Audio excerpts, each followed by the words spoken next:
На опасното морско крајбрежје, каде што се случуваат често бродоломи, некогаш постоела мала сурова станица за спасување животи. Зградата била само колиба, имало само еден чамец, но неколку посветени членови постојано го чувале морето и без размислување за својата безбедност излегувале дење и ноќе, неуморно спасувајќи ги изгубените. Многу животи спаси оваа мала спасувачка станица, па стана позната. Некои од тие што беа спасени и разни други од околината сакаа да се поврзат со станицата и да дадат од своето време, пари и труд за поддршка на нејзината работа. Беа купени нови чамци, екипажите беа обучени и малата животна станица порасна. Некои од членовите на станицата за спасување станаа незадоволни што зградата изгледа толку груба и слабо опремена. Тие сметаа дека треба да се обезбеди поудобно место, како прво засолниште за спасените од морето. И така ги сменија креветите и ставија кревети за итни случаи и во зградата ставија подобар мебел. И сега станицата за спасување стана популарно место за собирање за низините членови. И тие убаво ја украсија, одлично ја опремија и ја користеа како еден вид на социјален клуб. Сега помалку членови беа заинтересирани да одат на море во спасувачки мисии, па изнајмија друг екипаж со чамци за спасување да вршат работата. Спасувачкиот мотив се уште превладуваше во украсите во клубот. Во просторијата каде се одржува иницијациите на клубот имаше и литургиски чамец за спасување. Од прилика во тоа време голем брод беше уништен кај брегот и ангажираните донесоа многу ладни, влажни и полуудавени луѓе. Тие беа валкани и болни. Прекрасниот нов клуб беше значително збркан. Одборот на станицата веднаш изгради туш кабини надвор од клубот, каде што жртвите од бродоломи можат да се исчистат и измијат пред да влезат внатре. На следниот состанок дојде до раскол во членството на клубот. Повеќето од членовите сакаа да прекинат оваа опасна спасувачка активност, бидејќи им беше пречка и непријатност на нормалниот социјален клуб на живот, на социјалниот клуб. Некои од членовите инсистираа за спасување животи како нивна примална цел и истакнаа сепак дека ова е спасувачка станица. Денес продолжуваме со темата која почнавме прошлиот пат, зошто треба да евангелизираме. И ова ќе биде вториот дел од дискусијата. Ќе видиме денес 5 плюс причини или мотивации зошто треба да евангелизираме. Тие ќе бидат вредноста на душата, е првата. Втората е молбата на проклетите. Краткоста на времето е третата. И четвртата ќе биде одвратност на гревот. И петата е идентификација со Бог, Таткото и Бог Синот. И секоја од овие посебно ќе ја разгледаме. Чисто да се подсетиме, предходниот пат разгледавме 4 причини или мотивации зошто треба ние како христијани да евангелизираме. Тие беа Божја заповед, беше првата, љубов кон луѓето втората, чистиот крвта беше третата и четвртата е ужасот на пеколот. И кажавме дека ни е Божја заповед како верници, како христијани да евангелизираме. Не е опција, не е ако можеш, не е ако имаш време, туку мораме. Заповедано ни е од Бог. Исто така имаме голема љубов кон луѓето и затоа треба да излеземе и да евангелизираме, бидејќи тие се создадени во Божјата слика, а ние бидејќи го љубиме Бог, исто така ги љубиме и луѓето, кои се создадени во Негова слика. Истата човечка природа ја имаме како и другите луѓе, и бидејќи Исус толку многу не љубел, што умрел за нас, ние ќе одиме и ќе умреме за другите.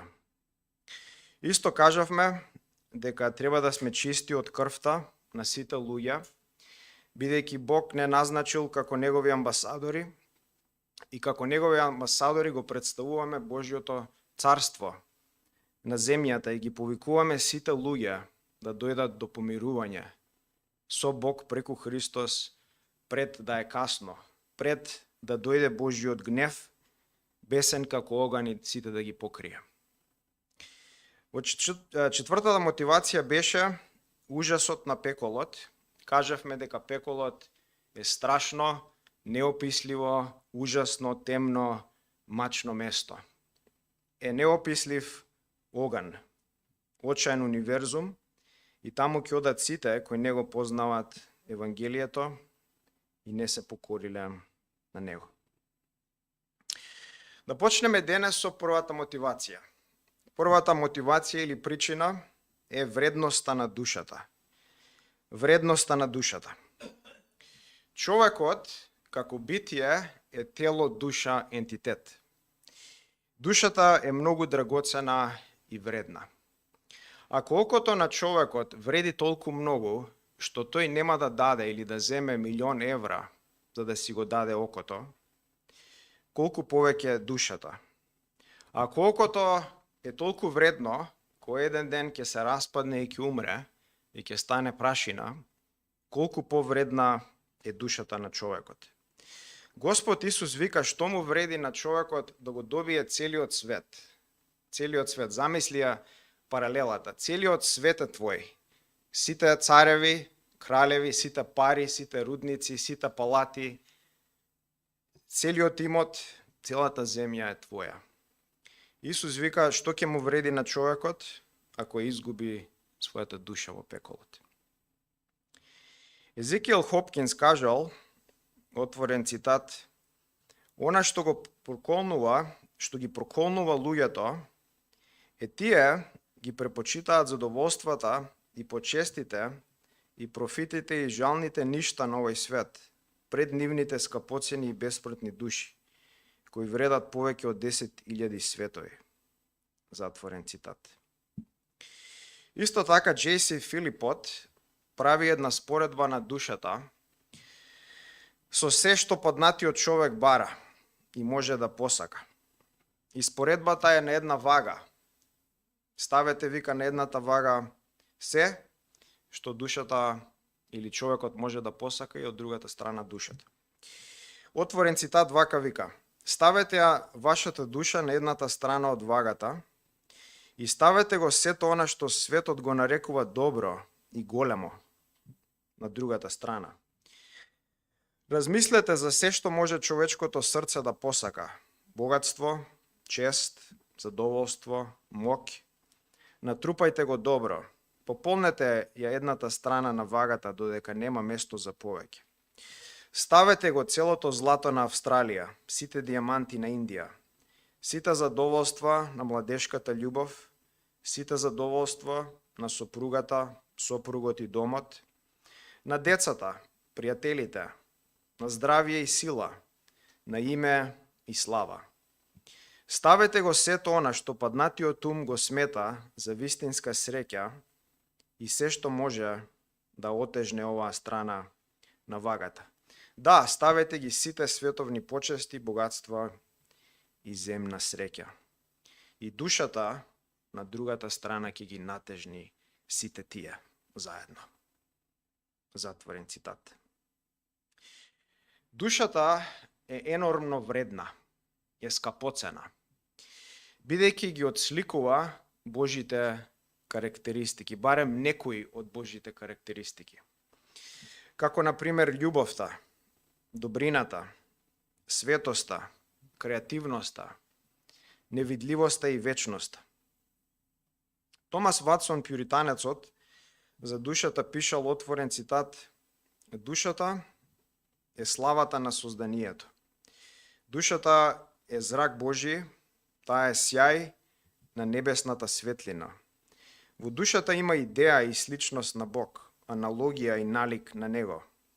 Ако Давид, кој толку се воскитувал на ретката текстура и изработка на неговото тело, како што пишува во Псалм 139, страшно и чудесно сум создаден, Ако кабинетот е толку љубопитно изработен, што да кажеме за скапоцениот камен што е внатре? Душата е блескав диамант, поставен во прстен од глина. Затворен цитат. Не само што душата е драгоцена, посебна и уникатна, таа е вечна. Телото после смртта умира и се распаја. Станува прашина. Но душата останува да живее. Таа е вечна. Или ќе остане да живее во рајот, или во пеколот. И на тој страшен ден, на судниот ден, кога Исус ќе дојде и ќе седне на својот бел престол, да му суди на светот, да го прекине злото во овој грешен свет, сите луѓе ќе воскреснат и ќе им се дадат тела соодветни и адекватни или за рајот, или за пеколот. Некои ќе воскреснат за вечен живот, а некои за вечен страм и осуда. На луѓето ќе им се дадат тела, такви тела што ќе бидат адекватни и пропорционални на нивната душа. Ако душата е темна, црна и грешна, такво тело ќе им се даде за пеколот. И душата како вечна има неверојатни капацитети и карактеристики. Тие капацитети и карактеристики се да го познае бесконечниот, да општи со бескрајниот, да се соедини со овој кој е невидлив, со овој кој нема граници. Томас Ватсон исто така за душата пишал: душата е сад за чест. Самиот Бог се служи во овој сад. Душата е рајска птица која се вивнува, може да се спореди со крилјата на херуфимите. Има крилеста брзина да лета кон небото. Душата е способна за заедница со Бог и со ангелите. Душата е Божјиот дом во кој тој направил да живее. Разбирањето, волјата и наклонетоста се трите спратови во оваа куќа. Каква штета е оваа убава зграда да се изнајми и ѓаволот да стане станар во неа. Затворен цитат. Исто така душата може да споредиме со оган. Оган кој постојано гори, кој постојано се прилепува и кој постојано се движи. Постојано бара нешто кон што да се прилепи. Буквално како оган. Ако оганот е оставен, постојано ќе се шири, доколку има материјал за што да се прилепи. И ако душата не се прилепи кон Бог, ќе се прилепи кон нешто друго, кон идоли, кон земни работи. И кога душата ќе се прилепи кон гревот, гревот ја оцрнува, ја изфлекува, ја онечистува. И како грешна и темна, станува погодно место за живеалиште на ѓаволот и на демоните. Таа душа која е толку вредна, која е толку специјална, која е толку уникатна, место да биде употребена за служба и живеалиште на Бог, ставена е во служба на гревот и на ѓаволот. И затоа ние мора да евангелизираме. Бидејќи Евангелието само ќе ослободи душата од гревот и од ѓаволот. Само Евангелието може да земе, да измие, да обнови, да очисти душата од гревот.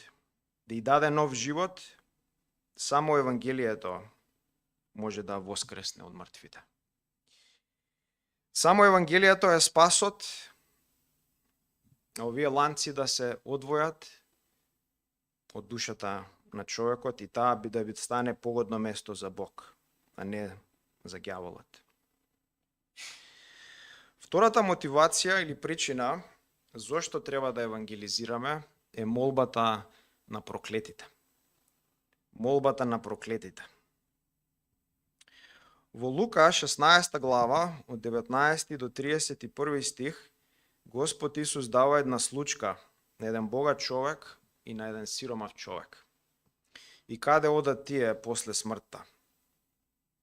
Ќе прочитам сторијата. Си беше еден богат човек кој се облекуваше во црвено сукно и свила и ленено платно и се веселеше сјајно секој ден. А еден сиромав по име Лазар, целиот со чирови, лежеше пред неговата врата. И сакаше да се насети од тоа што паѓаше од столот на богатиот, од трошките што паѓаа. И кучињата доаѓаа и му ги лижеа раните. Сиромавиот умре и ангелите го однесоа во Аврамовото крило или рајот. Умре и богатиот и го погребаа. И во пеколот, во маките, тој ги поткрена своите очи и го виде оддалеку Аврам и Лазар во неговите преградки.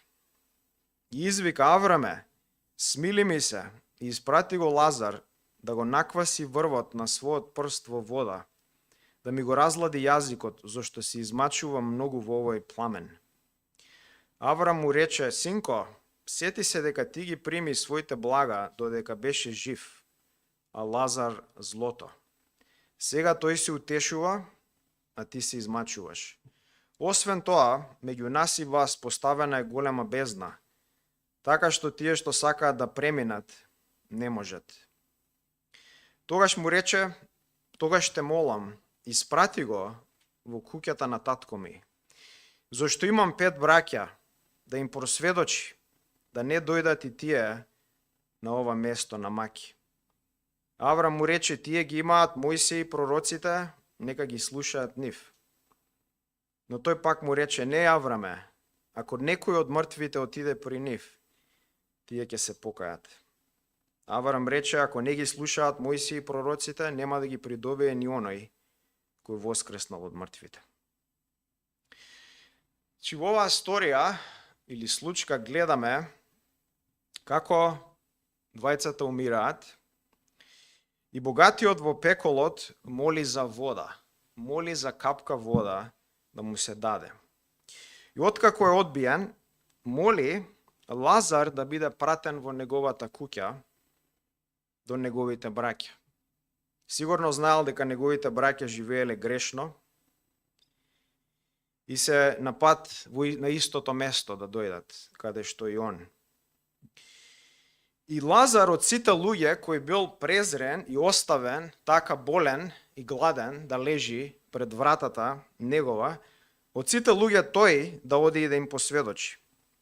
И откако е одбиен, уште еднаш богатиот моли Лазар од мртвите да стане и да отиде и да им просведочи. Джеймс Смит пишал, отворен цитат: читателю, дали имаш роднини? Во каква духовна состојба се тие? Дали се на пат кон пеколот? Како се однесуваш кон нив? Кутриот бедник во пеколот не може да оди кај своите браќа, но вие можете. Дали намерно одиш кај нив да им просведочиш и тие да не дојдат на ова место на Маки? Кога експресно си ги посетил за оваа намена? Можеш да ги посетиш, нели? Кога им напиша писмо од љубов, натопено со солзи и молитви, за да тие дојдат до Христос? Кога им испрати трактат последен пат, проследен со плач и солзи до оној кој може да ги спаси од смртта? Кога им испрати духовна книга, молејќи го Бог да ги спаси и тоа да им биде од благослов? Затворен цитат. Проклетите во пеколот не молат и плачат да одиме и да просведочиме. Да одиме да им кажеме на другите луѓе. Не молат и плачат. Зар ќе го одбиеме нивниот плач и нивните молби? Сега милиони во пеколот молат и плачат за нивните деца, за нивните роднини, за нивните пријатели, за нивниот град, да не дојде во ова ужасно место на Маки. Зар ќе го одбиеш нивниот плач и нивните молби? Зар ќе го одбиеш и ќе седиш инертен и пасивен, додека тие викаат и плачат ти да отидеш и да им просведочиш? Третата мотивација или причина зошто треба да евангелизираме е краткоста на времето. Краткоста на времето. Времето е димензија во која ние живееме. И една карактеристика на времето е што не се враќа. За секогаш поминува. Доваѓа еднаш и за секогаш си оди. Се живее на оваа земја само еднаш и нема поврат. Нема назад. Овој ден нема никогаш да се врати.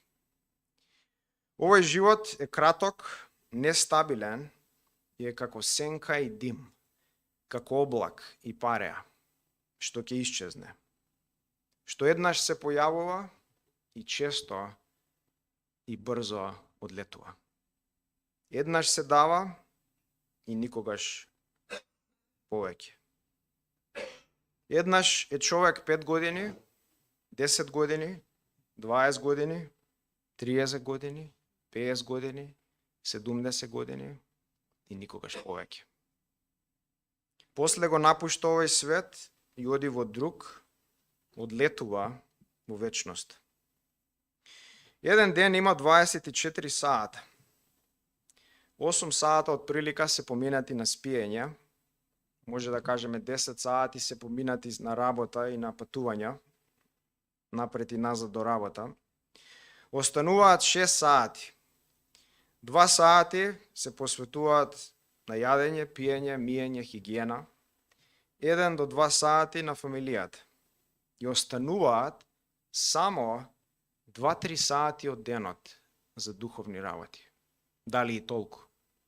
Само 2-3 сати остануваат од 24 сати. Времето е многу кратко и веќе на некој од нас е поминато. При крај е, ќе заврши. Времето е многу кратко и затоа е толку драгоцено. Пари, куки, имоти, коли, што и да е земно, може да се врати. Може пак да се купи со пари. Но времето никогаш не може да се врати. Не можеш да дадеш пари да купиш време. Не можеш да се вратиш назад 10 години. Не можеш. Томас Ватсон пишал, отворен цитат, животот се споредува во Библијата со облак. Јов 7:9. Облакот е пареа, побудена од сонцето во воздухот. Кога овој облак ќе достигне свој полн сооднос, тој набрзо се распрснува и се разнесува со ветрот. Животот се собира како облак, се поголем и поголем, и наеднаш се растура со смрт. Нашиот живот е како здив, помалку од здив. Во Псалм 39:5 пишано е: мојот живот не е подолг од ширината на мојата рака. Цел живот е само момент. Човековото постоење е само здив. Меѓу лулката и гробот има само распон. Соломон рекол: има време за раѓање и време за умирање, во Проповедник 3:2. Но не спомнува време за живење, како тоа да е толку кратко, што не вреди да се зборува. Затворен цитат. Во овој живот сме патници. Овој живот проаѓа и ние поминуваме. Доаѓаме и си одиме. И не само што овој живот е краток, времето е кратко, туку врз основа на секој момент поминат, врз основа на времето поминато овде, се одлучува вечност. Како го користиме времето, врз основа на тоа ќе биде одредена нашата вечност. Џон Флавел кажал, самата вечност виси на овој мал момент сега од времето. Октавиус Уинслоу пишал отворен цитат: времето е предговор на вечноста. Ако предговорот го означува карактерот на една книга, така нашата сегашна употреба на времето е презнак на нашата идна вечна историја. Можеме да го грабиме Бог со злоупотреба на времето. Времето е свечен и бесценет подарок и вклучува одговорност и сметка од најголем карактер. Каков грев, какво лудило, тогаш да се злоупотребува толку свечена привилегија, да се злоупотреби таков благослов толку скапоцен, да се користи времето за залудни задоволства и несериозни тежнења. Каков грев, какво лудило да се користи за безсмислени работи и грешни ангажмани. Затворен цитат. Човеку, немој да мислиш дека имаш време. Немој да мислиш дека не е рано, дека имаш уште многу време, многу години, многу децении. Времето тече, времето поминува и не се враќа и немаме време. Денес е времето и треба да го зграбчиме. Денес треба да го зграбчиме времето и да не го пуштиме. А најдобро, времето се зграбчува со евангелизирање. Сега е времето за евангелизирање, сега е прифатливото време, денес е денот да се евангелизира. Нема време за чекање. Немој да мислиш утре, или следна недела, или следна година, или следна деценија. Нема време. Времето поминува и може утре животот да ти заврши. Затоа зграбчи го, фати го, искористи го, евангелизирај.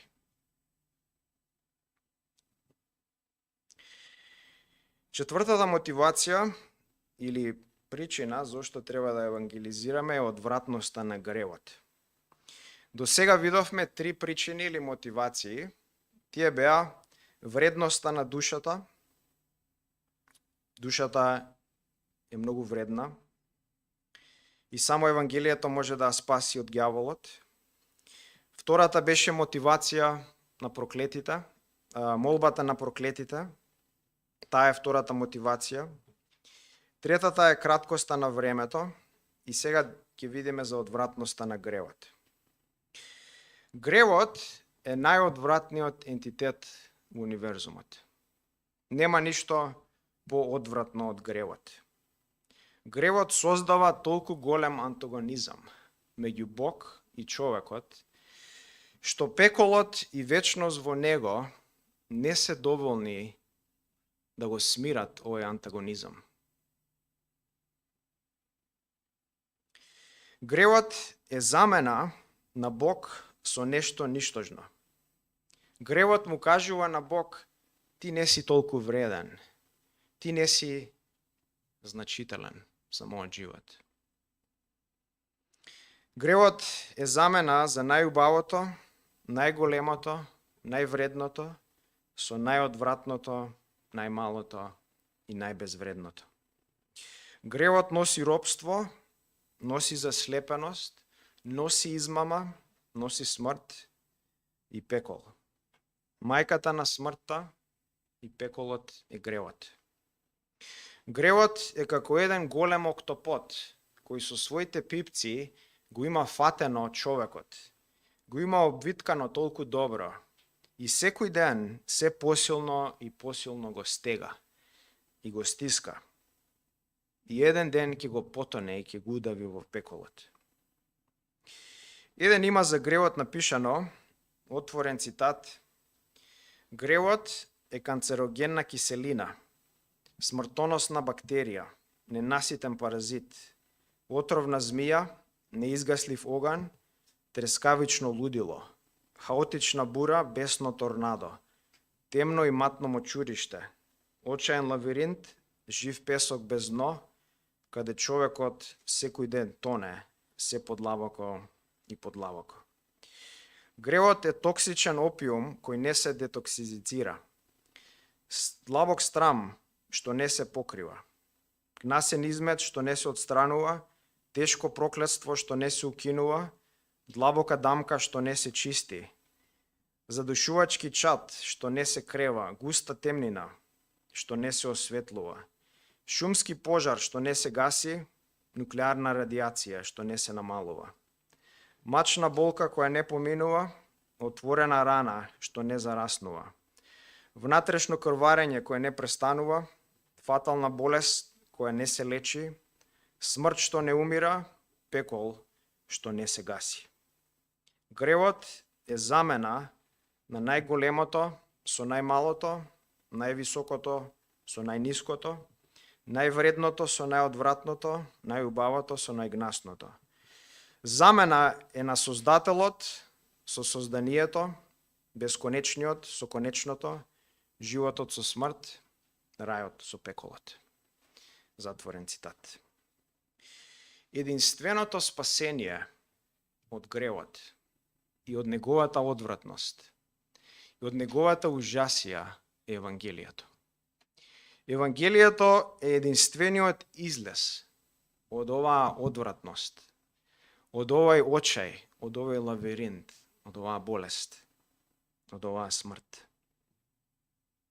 Само Евангелието може да го откорне овој октопод што му се закачил на човекот. Само Евангелието може да го згази и да го уништи гревот. Зар нема да им го дадеш на луѓето? Зар ќе го чуваш Евангелието за себе и нема да го споделиш со другите? Зар нема да евангелизираш? Зар ќе оставиш луѓето да тонат во овој мрак и агонија? Зар ќе оставиш?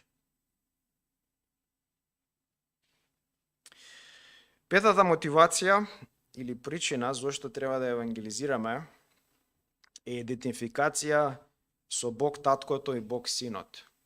Идентификација со нивната мисија. Во Стариот Завет, целта на Бог е да го спаси човекот преку Израел. Откако човекот паѓа во грев со Адам и Ева, откако целото човештво се нурнува во грев и гревот станува цар и крал кој ги починува сите луѓе под себе, Бог, целта негова е да го спаси човекот, да сведочи на човекот, за да тој излезе од оваа бездна. Создаден е Израел преку Аврам, како нација, да биде светлина на човештвото во Стариот Завет. Тоа го гледаме, например, во Битие, 12 глава, од 1 до 3 стих, каде Бог му вика на Аврам: излези од твојата земја, од родното место, на татковиот дом, и оди во земјата која ќе ти ја покажам. Ќе направам голем народ од тебе, ќе те благословам, ќе го прославам твоето име и ти ќе бидеш благослов. Ќе ги благословам оние кои те благословуваат и ќе ги проколнам оние кои те проколнуваат. И еве го клучниот стих: во тебе ќе бидат благословени сите народи на земјата. Аврам ќе биде каналот преку кој благословите ќе дојдат на целото човештво. Од Аврам излегува Израел. Израел е пуштен во Египет. Во Египет станува роб и е мачен. И Бог доаѓа да го спаси и праќа најразлични катаклизмички чуда и знаци. Го казнува фараонот и ги казнува египјаните за нивните злодела. И Бог многу лесно можел да го убие фараонот и да ги уништи и убие египјаните. Можел за помалце од една наносекунда сите да исчезнат од постоење. Но не го направил тоа, бидејќи имал цел, имал причина. И таа цел се дава во Излез, 9 глава, 15 и 16 стих. И Бог вика за фараонот: Можем да спуштам својата рака и да те удрам со помор, тебе и твојот народ, и да те снема од земјата. Но те поштедив со оваа причина, да покажам својата сила и да се објави моето име по целата земја. Бог вика, ова го правам, да го објавам моето име, да го прославам моето име, да покажам јас колку сум моќен над овие идоли на Египет. И кога јас ќе се прославам и ќе се издигнам, луѓето ќе дојдат до спасение. Луѓето ќе се покајат и ќе поверуваат во мене. Значи, целта е да се спасат луѓето. Преку Израел. И Бог исто така сакал Израел да биде свет, како и Бог. Израел да биде представник и амбасадор на земјата за Бог. Тој да сведочи на сите луѓе. Во Излез 19 глава од 3 до 5 стих е напишано: Мојсија се искачи кај Бог и му се јави Господ велејќи: кажи му на домот Јаковов и извести ги синовите на Израел. Бог вика, сам видовте какви чуда направив во Египет и ве изнесов на крилја орлови, ме приврав кај себе. А сега слушајте го гласот мој и пазете ги заповедите мои. Ќе бидете мој избран народ од сите народи на целата земја, зашто моја е целата земја. И ево го клучниот стих: ќе бидете моје царство на свештеници и мој свет народ. Свештеници и свет народ преку кој јас ќе светам и ќе го допирам човештвото. Ќе ги спасам сите луѓе.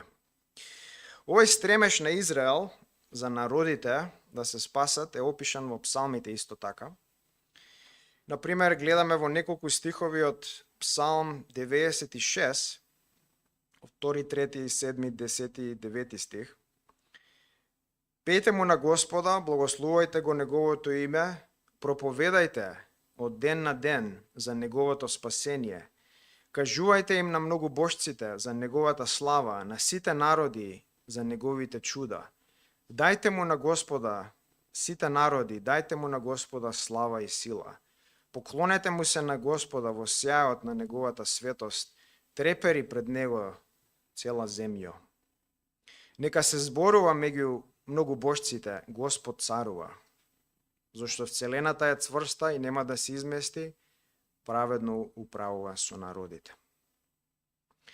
Овој стремеж на Израел да биде светлина на човештвото и преку Израел да се спасат сите луѓе, преку Израел да се евангелизира, преку Израел да се сведочи на народите, го достигнува својот апекс или кулминација во времето на Соломон, пред неговиот пат во грев.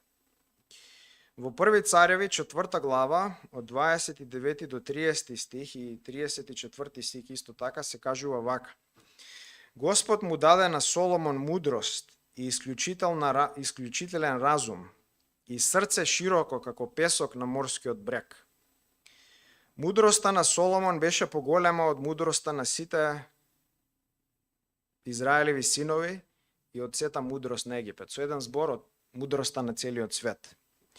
И доаѓаа од сите народи да ја чујат Соломоновата мудрост, од сите земски цареви да го чујат гласот на неговата мудрост. У Исаја 58 исто така Израел е прикажан или демонстриран како светлина на народите. И Исус Христос е пророкуван во Исаја 42 и Исаја 49 дека ќе дојде и ќе исполни нешто што Израел не можеше да го исполни преку и заради незиниот грев за жал. Дека тој ќе дојде и на вистина ќе биде таа светлина за народот. Например, во Исаја 42 од 6 до 7 стих се збори за Исус: јас те повикав во правда, збори синот, таткото за синот, те повикав во правда, те зедов цврсто за рака, те поставив за завет на народот, за светлина на племињата. со цел да им ги отвориш очите на слепите и да извадиш затвореници од темница и од темница тие што живеат во мрак. И во Исаја 49:6 премалку, пак е Бог таткото со Бог синот, премалку ли е да бидеш мој слуга и да ги подигнеш Јакововите племиња и да го вратиш Израеловиот остаток. Јас ќе те поставам за светлина на народите, да го донесеш моето спасение до крајот на земјата. Значи, гледаме во Стариот Завет, гледаме дека Бог таткото има со цел и стремеш и мисија да го спаси човекот, да проповеда преку Израел, да евангелизира, за да сите луѓе да дојдат до спасение. Во Новиот Завет, мисијата на Исус исто така продолжува во иста насока. Во Лука, 4 глава, од 42 до 43 стих, е опишано следното. Кога се раздени, Лука вика, Исус излезе и отиде на пусто место, а народот го бараше и дојдоа до него. И сакаа да го задржат, да не си оди од нив. А тој им рече, и на другите градови треба да им проповедам за Евангелието на Божјото царство, зашто сум испратен за ова. Сум испратен за ова. Во Евангелијата го гледаме Господ Исус како постојано проповеда, постојано сведочи, постојано евангелизира. И како неуморно обседнат со сведоштво. И сите други работи што ги прави, како излекувања, како поучување, како патување, како тренирање на ученици, се направени во корелација и во пропорција со ова, со спасението на душите, со евангелизирањето, со проповедањето. Впрочем, затоа доаѓа и Синот. Синот доаѓа да го спаси човекот. Тоа го ни го кажува и Јован во Јован 3 глава, 17 стих. Бог не го испрати својот син во светот за да му суди на светот, туку светот да се спаси преку него. Исус ги тренира своите апостоли, своите ученици, и тие да го прават истото. И тие да проповедаат, и тие да евангелизираат, и тие да го шират Божјото царство. Во Јован 20:21 Исус им вика на учениците, како што таткото мене ме прати, така јас вас ве праќам. Така јас вас ве праќам. Како што таткото ме прати да евангелизирам, да сведочам и да го ширам царството Божјо, така јас ве праќам вас. Одете, евангелизирајте. Одете, правете ученици. И кога евангелизираме, се идентификуваме со Бог таткото и со Бог синот. И со нивниот стремеш и порив и страст да го спасат човештвото. Човештвото да не умре, туку да се спаси. Се идентификуваме со истата мисија. Да евангелизираме. Синот дојде да евангелизира, истото и ние треба да го правиме. И сега заклучок, ќе ја продолжам сторијата со која почнав за спасувачката станица. Нели кажавме дека дошло до раскол меѓу членовите во клубот во оваа станица. Некои сакале да спасуваат луѓе, а некои сакале само да се дружат. И некеле да го ставаат својот живот во опасност. И конечно, зачудувачки било изгласано да не се продолжи со спасувачката станица или мисија. Им било кажано на тие што сакаат да спасуваат да си почнат своја сопствена спасувачка станица по брегот. И тие тоа го направија. И како минуваа годините, оваа нова станица која била формирана ги доживеала истите промени што се случили и со старата. И оваа станица се развила во клуб на дружење. И пак била основана друга станица за спасување. И историјата продолжува да се повторува. Историјата вика, ако го посетите тој брег денес, ќе најдете голем број на ексклузивни социјални клубови покрај брегот. Чести и се уште се потонатите бродови, но повеќето луѓе се дават. Зошто? Зашто сите станици станале социјални клубови. И како што кажува Џон Макартур во оваа сторија, истото лесно и на црквата да и се случи. Црквата истото може да го изгуби фокусот и да стане од спасувачка станица на за луѓе од вечниот пекол социјален клуб на дружење. Да го изгуби фокусот зошто е овде на земјата.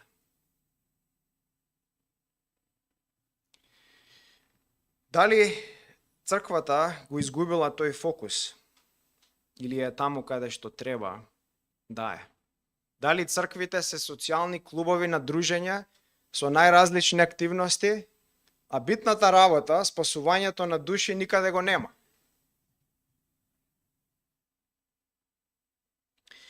Денес видовме 5 плюс причини зошто треба да евангелизираме. Во првиот дел видовме 4 причини, сега видовме 5 причини. Тоа се 9 причини зошто треба да евангелизираме. Уште еднаш ќе ги спомнам. Вредноста на душата, број 1, молбата и плачот на проклетите, број 2. Краткоста на времето, број 3, 4, одвратноста на гревот и 5, идентификација со Бог, Таткото и Бог Синот. И сега да преминеме на примена. Секој еден од нас, секој битие, секој човек, еден ден ќе застане пред Исус. Ќе падне на колена пред Него гол и ќе даде отчет за својот живот. Ќе застане, ќе се поклони, ќе исповеда дека Он е Бог, дека Он е Господ. И кога ќе застанеш на судниот ден пред Христос и кога ќе те праша зошто не си евангелизирал? Зошто не си евангелизирал? Што ќе му кажеш? Што ќе му кажеш на овој кој уште ги носи марките на раснувањето во себе? Што ќе му кажеш на овој кој умрал и ја пролил својата крв? Не можев да евангелизирам, бев зафатен со мојата сопруга и сопруг. Не можев да евангелизирам, бев зафатен со моите деца. Тие многу ме преокупираа. Не можев да евангелизирам, бев преокупиран со мојата работа, со мојата куќа, постојано требаше да обновувам. Не можев да евангелизирам, бев ангажиран со мојата кола, со мојот имот, со мојот стан, требаше да го реновирам. И се друго земно. Не можев да евангелизирам, бев стопиран од моите родители. Мојата жена или маж не ми дава, државата во која живеев ме стопираше. Не можев да евангелизирам. Се плашев од мојот маж и жена, што тие ќе кажат и како тие ќе реагираат. И дали тие ќе бидат срекни со моите нагони за евангелизација. Не можев да евангелизирам, се страмев од моите другари и другарки, што тие ќе кажат за мене. Дали тие ќе бидат срекни со мојата евангелизација.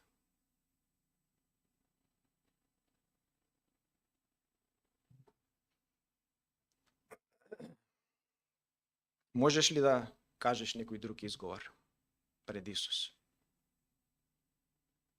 Можеш ли да кажеш некој друг изговор? Време е да ги оставиме изговорите на страна. Време е да се покаеме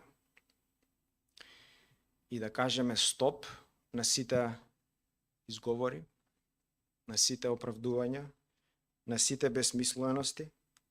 Кажеме стоп и да кажеме од денес ќе евангелизирам. Од денес ќе сведочам. Од денес Исус ќе биде прв во мојот живот и нема ништо да ме стопере по мојата евангелизација. Ништо. Ќе бидам ласерски фокусиран на мисијата на Исус и нема ништо да ме сопре. За да кога застанам пред Него, да кажем: Исусе, јас сум чист од Твојата крв. Јас сум чист од крвта на другите. Мора да излеземе и цело Скопје, цел град да го покриеме. Мора да излеземе. Ако ние не излеземе, нема кој да излезе. Ако христијаните не излезат и не сведочат, кој очекуваме да излезе? Кој очекуваме да сведочи? Кој очекуваме да евангелизира? Мора сите да слушнат, мора да го наполниме овој град со евангелието. Секој место, секој ќош, секој човек да знае за евангелието. И кога ќе завршиме со Скопје, мора да одиме по други градови. Другите градови да ги покриеме. Мора цела Македонија да слушне за евангелието.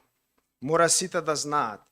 Мора сите да знаат и да бидеме чисти од нивната крв. Да бидеме чисти од нивната крв. Каков благослов е што имаме во црквата служба за евангелизација. Каков благослов е тоа? Знаеш дека повеќето цркви немаат? А ние имаме. И каква можност имаш да се вклучиш и да евангелизираш? Каква можност имаш да бидеш истрениран како да бидеш поефективен евангелизатор? Каква можност имаш да не одиш сам, него да одиш со твоите браќа и сестри да евангелизираш? Зошто не искористиш можност? Зошто? Што те спречува? Зошто си инертен? Зошто си незаинтересиран? Си се прашал ли? Зошто не се вклучиш?